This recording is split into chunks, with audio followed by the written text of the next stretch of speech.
বন্যায় সাংবাদিকদের মুখোমুখি হয়েছিলেন মুখ্যমন্ত্রী মমতা বন্দ্যোপাধ্যায় এবং সেখানে এই বিপর্যয় নিয়ে আর কি বলেছেন তিনি শুনুন।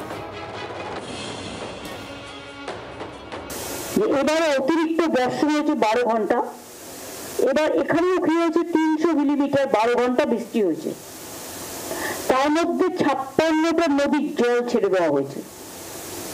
এবার সিকিমে হচ্ছে সম্ভবত ওদের 14টা হাইডেল পাওয়ার তিস্তা রিভারের উপরে করেছে। একবার কি ভেবেছে ওই হাইডেল পাওয়ারগুলো করার জন্য জলটা ফ্লো হতে পারছে না, জলটা ব্লক হয়ে গেছে। আর গরমকালে তিস্তার পানি নাই, জল নাই, শুকনো, আর বর্ষাকালে টোটাল তিস্তাটাকে ডুবিয়ে দেয়। বিদ্যুতের অনেক কোটি, প্রায় আমি কয়েক কোটি টাকা বিদ্যুতের পোল একেবারে জলের তলায় চলে গেছে। সেগুলোকে আমাদের ফার্স্ট প্রায়োরিটি রেস্টোর করতে হবে।